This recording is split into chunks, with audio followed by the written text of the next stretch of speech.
बेटा आज मैं रिवीजन करा रहा हूँ अपना एसिड बेस और सॉल्ट की, जिसका क्लियर नहीं हुआ था ना डाउट, वो इस वीडियो में अपना डाउट क्लियर कर लेना, ठीक है। और जितने भी इसमें से डाउट आप पुट ऑन करोगे, जितने भी आपके डाउट निकलेंगे वो आप मेरे से क्लास में पूछ लेना। तो चैप्टर स्टार्ट करते हैं। चैप्टर नंबर है 2। कौन सा है? एसिड बेस और सॉल्ट, ठीक है।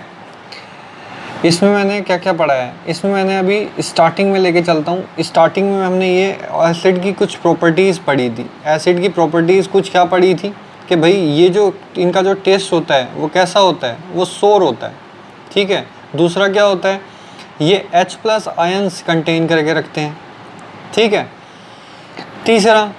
तीसरी प्रॉपर्टी में बताया था कि जब एसिड मेटल से रिएक्ट करेगा तो कौन सी गैस रिलीज़ करेगा? हाइड्रोजन गैस रिलीज़ करेगा। इसके बाद कुछ छोटा मोटा हम बेस के बारे में पढ़ लेते हैं। बेस में हमें बताया था कि ये हमें क्या होता है, बीटर टेस्ट देता है, ठीक है। इसके पास कौन से आयन होते हैं? इसके पास OH नेगेटिव आयन होते हैं। और ये जनरली क्या करता है, ये पानी के साथ जब रिएक्ट करेगा तो OH नेगेटिव आयंस रिलीज़ करेगा। ये मैं अब तक बता चुका हूँ। अब इन दोनों की प्रॉपर्टी लिटमस के ऊपर सुनो। जब जो लिटमस का कलर होता है वो एसिड के अंदर कैसा हो जाता है? रेड चेंज हो जाता है। जो बेस का अपना कलर होता है वो कैसा हो जाता है? ब्लू हो जाता है, ठीक है। अब बात करते हैं किसकी? इंडिकेटर्स की। किसकी बात करेंगे अब?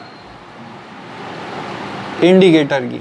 इंडिकेटर क्या होता है? इंडिकेटर एक वो एलिमेंट होता है जो एसिड या बेस में, एसिड और बेस के कांटेक्ट में आने के बाद अपना जो कलर है या अपना ऑर्डर है वो चेंज कर लेगा, ठीक है।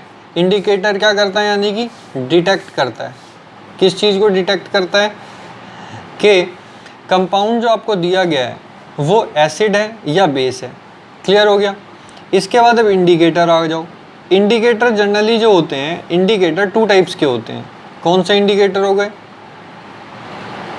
नेचुरल इंडिकेटर हो गया और अपना सिंथेटिक इंडिकेटर हो गया। सिंथेटिक इंडिकेटर और नेचुरल इंडिकेटर। नेचुरल इंडिकेटर में कौन आता है? नेचुरल इंडिकेटर में जनरली लिटमस पेपर आता है, ठीक है। इसके बाद कौन आता है? इसके बाद आता है अपना टर्मरिक। इसके बाद कौन हो गया? इसके बाद हो गया अपना चाइना रोज, ठीक है। और भी काफ़ी सारे हैं। ऐसे ही synthetic indicator, generally synthetic indicator जो होते हैं ये केमिकली बेस्ड होते हैं। इसमें क्या होता है? अपना फेनोफेथलीन होता है, ठीक है। इसके बाद कौन सा हो गया? फेनोफेथलीन के बाद हो गया अपना मिथाइल ऑरेंज, ठीक है। इसके बाद आता है अपना मिथाइल ऑरेंज। ये भी अपने कलर चेंज करते हैं। अब बात आती है किसकी? अब आती है नेक्स्ट टॉपिक की। नेक्स्ट टॉपिक में हमें क्या बता रहा है ये? नेक्स्ट टॉपिक है हमारा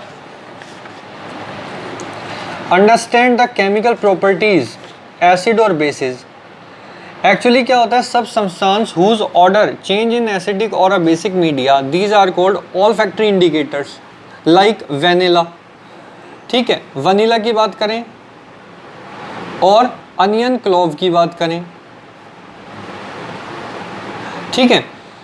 अनियन एंड क्लोव की बात करें तो ये जो हैं ये अपने कलर यानी कि जो ऑर्डर हैं, अपने ऑर्डर जो हैं ये चेंज कर लेते हैं, ठीक है। अब बात आ गई किसकी? Vanilla, onion and clove can be used as olfactory indicator on the basis your observation.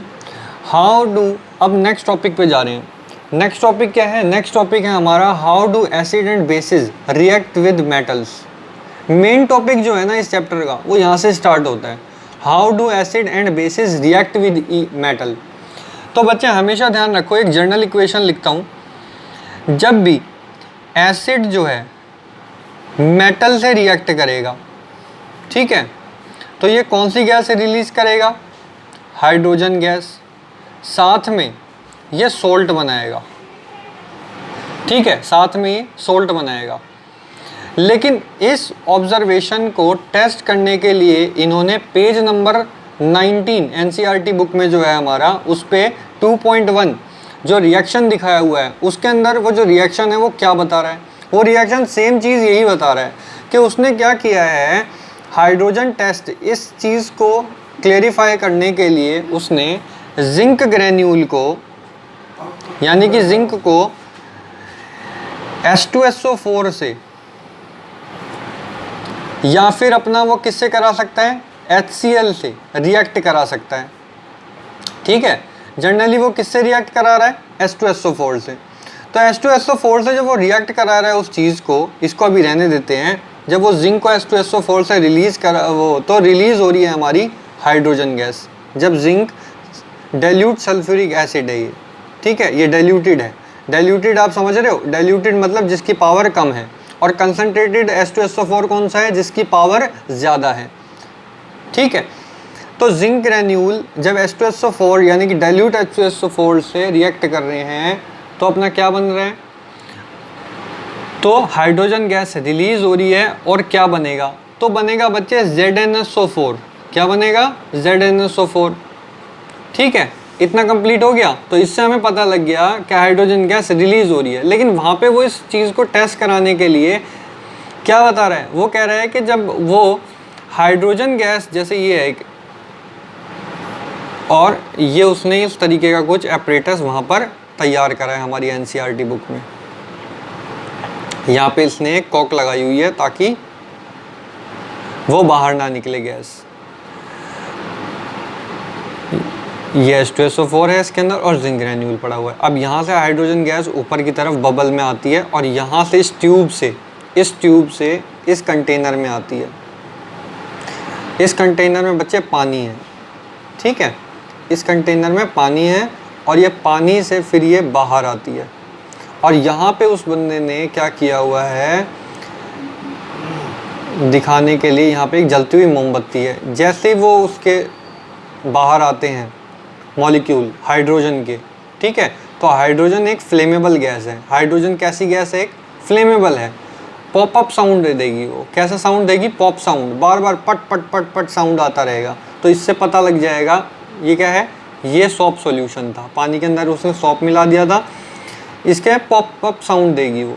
ठीक है, क्यों, क्योंकि ये फ्लेमेबल होगी। तो इससे हमें पता लग जाएगा कि हाइड्रोजन गैस जो है वो क्या है, फ्लेमेबल। और जिंक यानी कि जब कोई मेटल एसिड से रिएक्ट करता है तो क्या बनता है, ZnSO4 प्लस हाइड्रोजन गैस।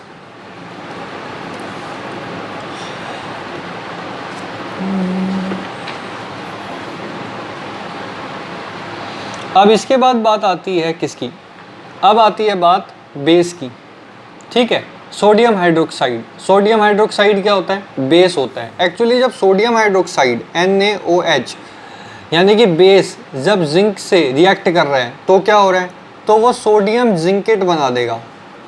ठीक है, ये रहा, ये सोडियम जिंकेट बना देगा, ये रहा सोडियम जिंकेट।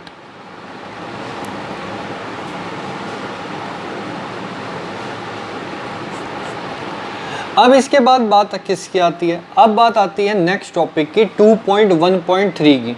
ठीक है, अब 2.1.3 में क्या बता रहा है वो, जनरली 2.1.3 में बता रहा है कि मेटल कार्बोनेट, कौन सा कार्बोनेट, एक तो होता है मेटल कार्बोनेट और एक होता है metal hydrogen carbonate. Metal hydrogen carbonate. तो बच्चे मेटल कार्बोनेट तो वो हो गया, जैसे मैंने सोडियम क्या है, एक मेटल है, सोडियम के साथ मैंने जब कार्बोनेट को ज्वाइन करा दिया तो ये क्या बन गया, ये सोडियम कार्बोनेट बन गया, यानी कि मेटल कार्बोनेट बन गया। एक मेटल की फॉर्म में है हमारा सोडियम और कार्बोनेट की फॉर्म में हमने कार्बोनेट ले लिया CO3। ठीक है, जब ये मेटल कार्बोनेट जब एसिड से रिएक्ट करेगा, क्योंकि दोनों में यही बताया ना इसने, मेटल कार्बोनेट और मेटल हाइड्रोजन कार्बोनेट दोनों के दोनों किससे रिएक्ट कर रहे हैं, सोडियम कार्बोनेट को पहले एसिड से रिएक्ट कराएं तो HCl, इसके बाद ये देगा क्या, ये हमारा प्रोडक्ट साइड पर NaCl निकाल देगा, ठीक है। इसके बाद H2O पानी, उसके बाद कार्बोनेट। इसके बाद मेटल हाइड्रोजन कार्बोनेट की बात करते हैं। इसमें कुछ भी डिफरेंस नहीं है, सिर्फ एक चीज़ का डिफरेंस है हाइड्रोजन का। यहाँ पे आप सोडियम कार्बोनेट देख रहे हो ना, तो सेम लिख दो, लेकिन इसके बीच में क्या डाल दो, हाइड्रोजन को डाल दो, तो ये क्या बन जाएगा, हाइड्रोजन कार्बोनेट। और ये भी जब किससे रिएक्ट करेगा, HCl से रिएक्ट करेगा, तो क्या बना देगा, तो बना देगा हमारा वापस से NaCl प्लस H2O और CO2। यानी कि इन दोनों के क्या हैं, सिमिलर चीज़ हैं, प्रोडक्ट इन दोनों के क्या हैं, सेम आ रहे हैं। तो इन दोनों के प्रोडक्ट हमेशा सेम आएंगे। जब मेटल कार्बोनेट एसिड से रिएक्ट करता है या फिर मेटल हाइड्रोजन कार्बोनेट एसिड से रिएक्ट करता है, तो जो प्रोडक्ट निकल कर आता है वो सेम आता है। क्लियर हो गया? चलो आगे चलते हैं। इसके बाद ये कह रहा है on passing the carbon dioxide gas evolve from lime water. अब ये क्या कह रहा है, ये कह रहा है कि लाइम वाटर के साथ में अगर हम कार्बन डाइऑक्साइड को रिएक्ट करा दें, तो ये हो गया हमारा कैल्शियम हाइड्रोक्साइड, ठीक है। प्लस ये हमें AQ लेना है, यानी कि एक्वस। इसके बाद कार्बन डाइऑक्साइड गैस को अगर हम इससे रिएक्ट करा दें, तो यहाँ पर क्या बन जाएगा पता है, कैल्शियम कार्बोनेट। अब कैल्शियम कार्बोनेट कैसा होता है, सॉलिड होता है, और साथ में क्या निकल जाएगा, H2O पानी। ये बिल्कुल ऐसे ही होगा जैसे मान लो एक कंटेनर में हमने क्या किया, लाइम वाटर ले लिया। लाइम वाटर एक्चुअली जो कलर होता है उसका, वो कैसा होता है, वाइट होता है, ठीक है, दूधिया मिल्क की तरह होता है, क्लियर, वाइट कलर का। जैसे ही आपने इसके अंदर क्या मिलाया, आपने कैल्शियम हाइड्रोक्साइड के अंदर CO2 को ऐड कर दिया, तो एकदम से इसमें रिएक्शन होगा, और रिएक्शन होने के बाद रिएक्शन कुछ इस तरीके से फिर दिखाई देगा कि जितना भी सॉलिड फॉर्म में कार्बोनेट है, कैल्शियम कार्बोनेट है, चूना जिसे हम कहते हैं, वो नीचे बैठ जाएगा, और वो इस लिक्विड से अलग हो गया, और लिक्विड से अलग हो जाएगा तो ऊपर क्या बचेगा, ऊपर बचेगा हमारा वाटर, क्लियर, H2O। नीचे क्या बचेगा हमारा, कैल्शियम कार्बोनेट। बच्चे ये जो है, ये कुछ इस तरीके से लिखा है मैंने इसका रिएक्शन। तो ये जो आप कैल्शियम कार्बोनेट देख रहे हो, इसको बोलते हैं प्रेसिपिटेट, जो कैसे कलर का होगा, वाइट। तो इसका नाम हो गया वाइट प्रेसिपिटेट। अब आप सोचोगे कि सर ये प्रेसिपिटेट क्या है, तो बच्चे जो रिएक्शन के अंदर रिमेनिंग चीज़ बच जाएगी, जो रिमेनिंग होगा पार्ट, और वो नीचे बॉटम पे बैठ जाएगा, उसको हम फिल्टर पेपर से क्या करेंगे, सेपरेट कर लेंगे, और जो फिल्टर पेपर के अंदर हमें दिखाई देगा वो प्रेसिपिटेट होता है। जैसे हमने वो तो देखा ही है अपना, जब हम चाय बनाते हैं तो चाय के अंदर जो हम चाय पत्ती डालते हैं, उसको लास्ट में हम क्या करते हैं, चाय से अलग कर लेते हैं, तो वो चाय का प्रेसिपिटेट बच गया एक तरीके से, क्लियर, चाय पत्ती का। यानी कि चाय पत्ती जो थी उसके अंदर से जो चीज़ निकलनी थी वो निकल गई अब रिएक्ट करके, लेकिन अब बचा क्या, वो जो पत्ती बीच में अब बच गई है उसको हम अलग फेंक देंगे, क्लियर हो गया, वो उसका प्रेसिपिटेट है। इसी तरीके से ये वाइट प्रेसिपिटेट है, ठीक है। अब फर्दर आप क्या करते हो, अगर आपने ये जो कैल्शियम कार्बोनेट बचा है, अब इस कैल्शियम कार्बोनेट के अंदर अगर आपने कैल्शियम कार्बोनेट के अंदर उसे पानी से और कार्बन डाइऑक्साइड से रिएक्ट करा दिया, तो फर्दर कैल्शियम हाइड्रोजन कार्बोनेट बन जाएगा, ठीक है, जो क्या होगा, एक्वस होगा, ठीक है। दूसरा सोल्यूबल इन वाटर होगा,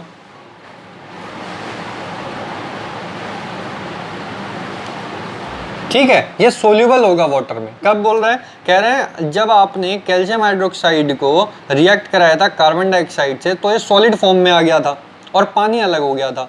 लेकिन अब कह रहा है कि इसको दोबारा से क्या करो, आप इसको प्रोडक्ट साइड पे जाके रिएक्टेंट साइड पर ले आओ और साथ में कार्बन डाइऑक्साइड से रिएक्ट करा दो, तो ये क्या बन जाएगा, ये बन जाएगा कैल्शियम हाइड्रोजन कार्बोनेट, जो कि क्या होगा, एक्वस होगा, या और ये जो कंपाउंड होगा ये सोल्यूबल होगा वाटर के अंदर, ठीक है। ऐसे ही इसके नीचे की लाइन लिखी हुई होगी, limestone, chalk, marble are different from calcium carbonate. ठीक है, चूना हो गया, ये भी किसकी फॉर्म है, कैल्शियम कार्बोनेट की। लाइमस्टोन, चौक, मार्बल, ये सारे के सारे जो हैं ये कैल्शियम कार्बोनेट की फॉर्म्स हैं। क्लियर, सब के सब कैल्शियम कार्बोनेट से बने हैं। तो इसका एक जर्नल इक्वेशन है। जर्नल इक्वेशन क्या है, जर्नल इक्वेशन है कि ये बोलता है कि मेटल कार्बोनेट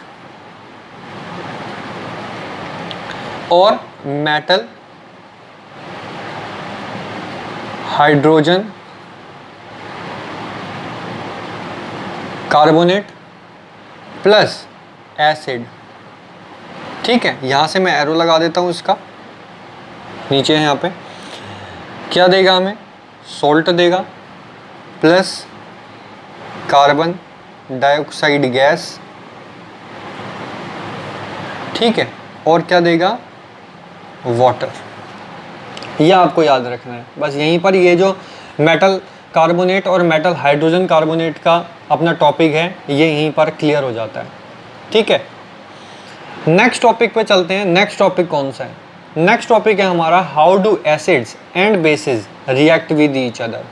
ठीक है, कौन सा है, how do acid and bases react with each other.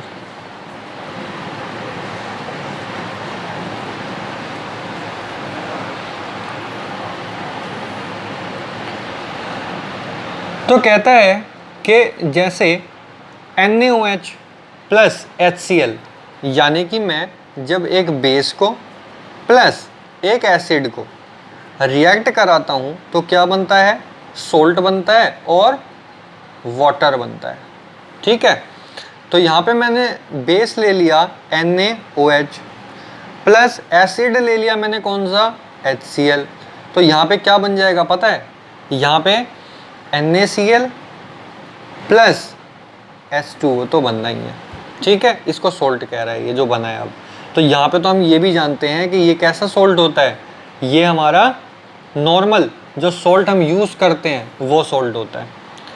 समझ आ गया, ये टॉपिक भी यहाँ पे क्लियर हो जाता है बच्चे। इसी को एसिड और बेस जब आपस में मिलते हैं तो इस प्रोसेस को हम क्या कहते हैं, न्यूट्रलाइजेशन।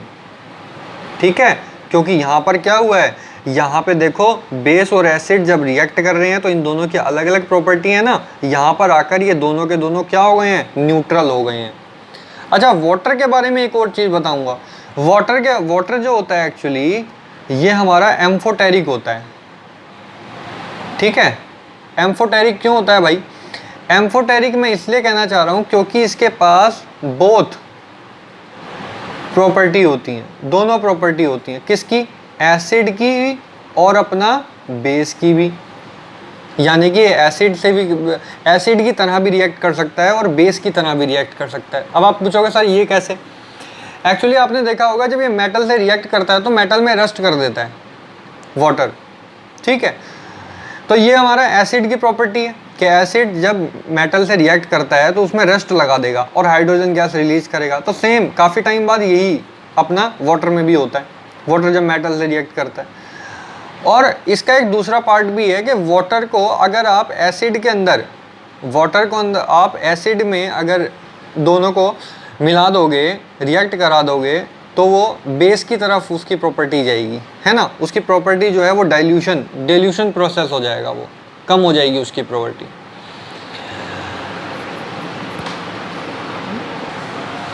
अच्छा, अब टॉपिक आ गया है अपना 2.1.5 रिएक्शन ऑफ मेटेलिक ऑक्साइड। ठीक है, reaction of metallic oxides with acids. तो अब ये कहता है कि मेटल ऑक्साइड तो हम सब जानते हैं भाई, मेटल के साथ जब ऑक्सीजन रिएक्ट करती थी तो क्या बनता था, मेटल ऑक्साइड। जैसे अगर सोडियम, या सोडियम को रहने दो, अगर हम मैग्नीशियम को ऑक्सीजन के साथ रिएक्ट कराते हैं तो क्या बनता है, MgO। Clear, magnesium oxide. अब इसको बैलेंस कर देते हैं तो ये कुछ ऐसे दिखाई देता था। आगे चलते हैं, ये कहता है कि मेटल ऑक्साइड, जो टॉपिक है हमारा, ये कहता है मेटल ऑक्साइड जब एसिड के साथ रिएक्ट करेगा तो भी क्या बनेगा, सोल्ट और वाटर। तो जैसा हम अपनी ये जनरल इक्वेशन में देख रहे हैं, तो हमें इससे पता लग रहा है कि जो मेटेलिक ऑक्साइड होता है ये कैसा होना चाहिए, ये बेसिक होना चाहिए नेचर में। कैसा होना चाहिए, बेसिक होना चाहिए नेचर में। ठीक है, बेस की तरह है ये, इसका नेचर कैसा है, बेस की तरह। क्योंकि तभी तो जब हमने पढ़ा था कि जनरल इक्वेशन हमें क्या कह रही है, जनरल इक्वेशन कह रही है कि सॉल्ट प्लस वाटर बनता है, तो बेस और एसिड को मिलाने से तो सॉल्ट वाटर बनता है। तो इसीलिए बेस जो है वो हमारा इस वक्त क्या है, मेटल ऑक्साइड। तो यानी कि जनरली जो मेटल ऑक्साइड होते हैं वो हमारे कैसे होते हैं नेचर में, बेसिक होते हैं। ठीक है, और इसके बाद बेसिक है, तो बेसिक जब यानी कि हमारा जो बेस है वो एसिड से रिएक्ट कर रहा है तो सॉल्ट एंड वाटर क्या बना रहा है, इसीलिए ये भी क्या है, न्यूट्रलाइजेशन, न्यूट्रल हो रहा है इसके अंदर भी। क्लियर। और इसको भी एक बार चेकआउट कर लेना, अपना reaction of non metallic oxide with base, जो अपना ये है ना पेज नंबर 22 2.1.6 पर। ठीक है, और page number 22 reaction of non metallic oxide with base, ये भी कुछ इसी तरीके से समझ आ जाएगा। क्लियर। जैसे ये मैंने भी पहले समझाया, तो ये नेक्स्ट वाला जो है 2.1.6 ये भी बिल्कुल इसी तरीके से क्लियर हो जाएगा। अब कहता है व्हाट डू, यानी कि 2.2 पे आ जाओ, कहता है what do all acid and all bases have in common. इन दोनों में एक्चुअली कॉमन क्या होता है बच्चे, इन दोनों में चीज़ें कॉमन होती हैं। तो सारे जितने भी एसिड मिलेंगे, जितने भी एसिड मिलेंगे उनके पास H+ आयन्स मिलेंगे आपको, और जितने भी बेस मिलेंगे उनके पास OH नेगेटिव आयन मिलेंगे। ठीक है, अब ध्यान रखो कि जब ये आयन्स आपस में मिलते हैं तो क्या बनता है, पानी बनता है। क्लियर। यानी कि जब मैं OH नेगेटिव आयन को प्लस H+ आयन को रिएक्ट करा दूंगा, यानी कि एसिड बेस को रिएक्ट करा देता था, तो क्या बनेगा, H2O बनेगा। ठीक है, इसी के साथ आगे चलते हैं। तो कॉमन समझ आ गया, इसको एक बार रीड आउट करना, फिर उसके बाद ये समझ आएगा और अच्छी तरीके से। तो व्हाट हैपन टू, अब 2.2.1 पर आ जाते हैं, page number 23। What happen to an acid और base in a water solution. ठीक है, मैंने मान लो एक वाटर सॉल्यूशन ले लिया, एक पानी ले लिया।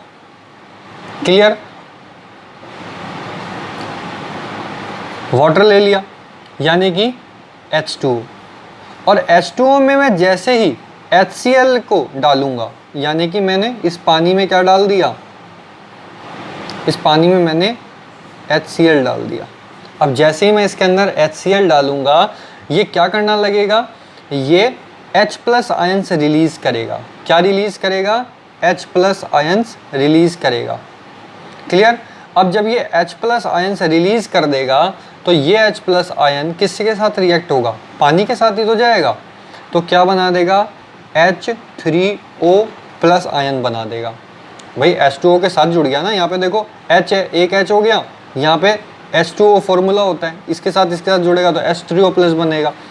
देखो यहाँ पे, तो इसी तरीके से फिर ये क्या करेगा, फिर ये क्लोरीन की फॉर्मेशन कर देगा, क्लोरीन आयन अलग निकल जाएगा। क्लियर हो गया, ये क्या है, एक अनायन है। ठीक है, आगे चलते हैं। Hydrogen ion can not exist alone.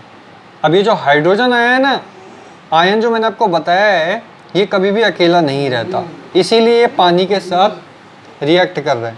Clear. इसीलिए क्या कर रहा है, पानी के साथ रिएक्ट कर रहा है। अब जैसे H+ आयन हो गया हमारा, H2 हो गया, ये तो मैं आपको ये वाला जो रिएक्शन था ये करके बता रहा हूँ कि H3O+ कैसे बना। तो H3O+ इस तरीके से बना। ठीक है, यानी कि हमें समझ आ गया कि पानी के साथ जब एसिड रिएक्ट करता है तो कौन से आयन रिलीज होते हैं, H+ आयन्स रिलीज होते हैं। ठीक है। फर्दर ये H प्लस आयंस किसके साथ जुड़ जाते हैं, वापस से पानी के साथ जुड़ जाते हैं और क्या बना देते हैं, H3O प्लस आयंस बना देते हैं। इसके बाद क्या है, इसके बाद ये कहता है कि we have seen that acid give H3O plus और H plus ion in water, let us see what happen when the base is dissolve in water. अब मान लो कि यहाँ पे तो ये एसिड की बात कर रहा था, लेकिन अब यहाँ पर क्या कर रहा है, ये पानी के अंदर ही क्या मिला रहा है, बेस। ठीक है, NaOH ले लेते हैं। अब जब ये NaOH को H2O के साथ रिएक्ट कराएगा तो Na प्लस आयन अलग निकलेगा, जबकि आयन कैसा है, कटायन। ठीक है, और OH नेगेटिव आयन अलग निकल जाएगा। कंप्लीट हो गया, बेसिक के साथ भी हमारा क्लियर हो गया। चलो एक और एग्जांपल ले लेते हैं। जैसे अगर ये पोटेशियम के साथ करेगा, ठीक है, बेस के साथ हमने क्या करा दिया, H2O से रिएक्ट करा दिया, तो क्या पोटेशियम आयन अलग निकाल देगा और OH नेगेटिव अलग आ जाएगा। तो यहाँ पे हमें एक चीज़ पता लग गई कि एसिड जब भी बेस के साथ रिएक्ट करेगा तो वो हमेशा क्या बनाएगा, एक सॉल्ट बना देगा और वाटर बना देगा। क्लियर हो गया, हमारा ये भी क्लियर हो गया। H प्लस आयन जब OH नेगेटिव आयन के साथ मिलेगा तो क्या फॉर्मेशन होगी, H2O की। क्लियर हो गया, जो लिक्विड बोलते हैं आप।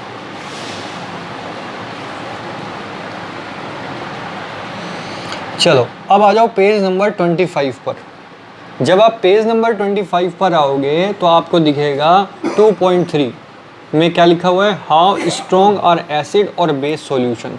ठीक है, हाउ स्ट्रॉन्ग एसिड और बेस सॉल्यूशन। तो इसमें हमें हेल्प करता है क्या, इसमें हमें हेल्प करता है हमारा pH scale. Clear, pH scale का कुछ मैं बेसिक बताता हूँ कि एक्चुअली pH स्केल कहते किसे हैं बच्चे। pH फॉर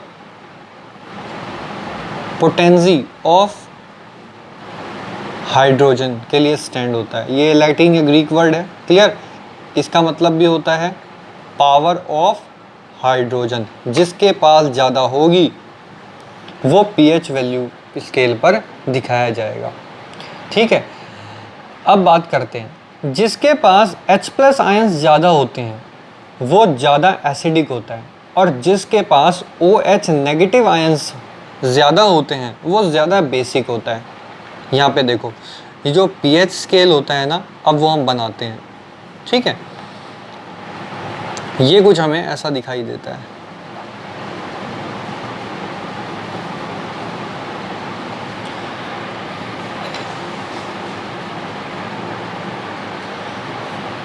इसका मिडल होता है ये, यहाँ पे 7 होता है। ये 0 से लेकर इसकी फ्रीक्वेंसी कहाँ तक जाती है, 14 तक। ठीक है, 0 1 2 3 4 5 7 to 14 इस तरीके से जाता है।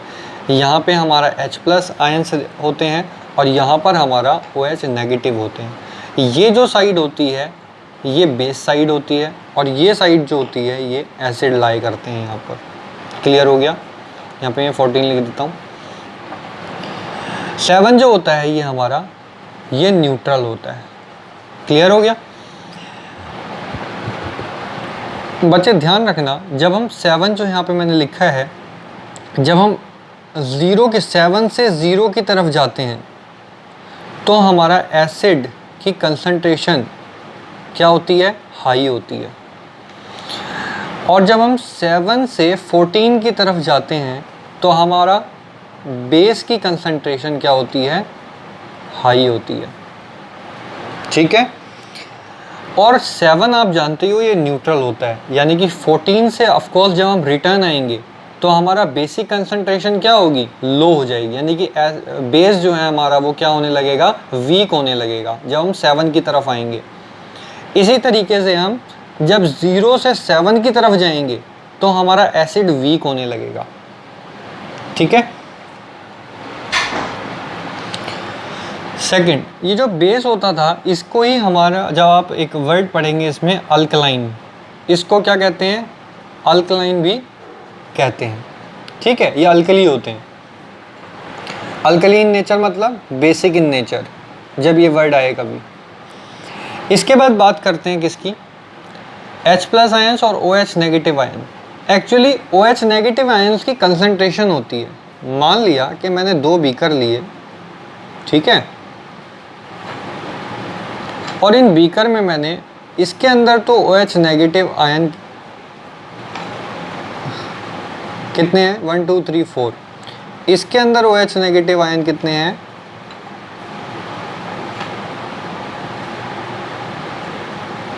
2 3 4 5 6, इसमें 6 हैं और इसमें कितने हैं, इसमें 4 हैं। तो इसमें सबसे ज़्यादा जो स्ट्रॉन्ग होगा, जो स्ट्रॉन्ग बेस होगा, वो कौन सा होना चाहिए, स्ट्रॉन्ग बेस या कंसंट्रेटेड बेस जो होना चाहिए हमारा, वो ये वाला ए होना चाहिए।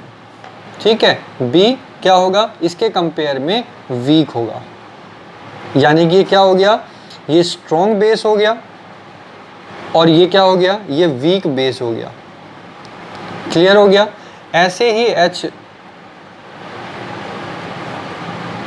H+ आयंस का हो जाएगा। क्लियर है। H+ आयंस भी कुछ इसी तरीके से आपको नजर आएंगे, यानी कि ये कौन सा हो गया, ये हमारा वीक एसिड हो गया और ये हमारा स्ट्रॉन्ग एसिड हो गया। ठीक है, क्योंकि इसके पास क्या है, इसके पास H+ आयंस लेजर क्वांटिटी में, कम क्वांटिटी में।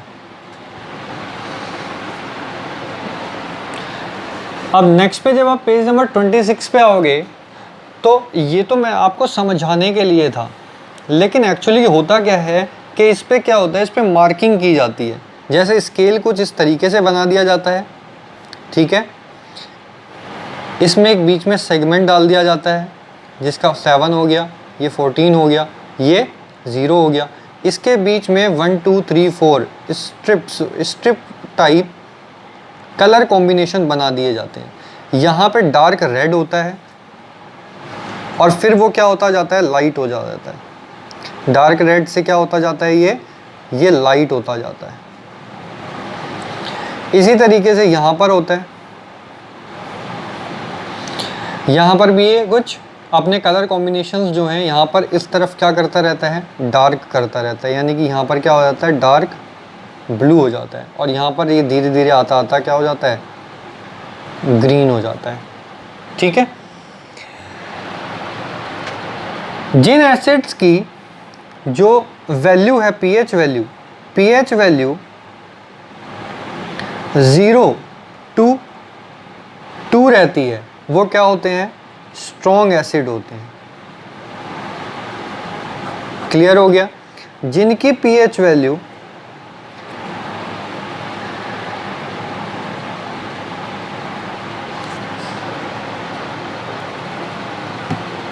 इसको 0 to 2 नहीं रखते, इसको 0 to 3 रखते हैं। 0 to 3 होती है, वो कैसे होते हैं, वो अपना स्ट्रॉन्ग एसिड होते हैं। और जिनकी वैल्यू 4 to 6 रहती है, जिनकी 4 to 6 रहती है, वो कैसे हो गए, हमारे वीक एसिड हो गए। क्लियर। बेस भी बिल्कुल इसी तरीके से होता है। जो बेस में यहाँ पर लाई करेंगे वो कौन से होंगे, स्ट्रॉन्ग बेस होंगे। क्लियर है।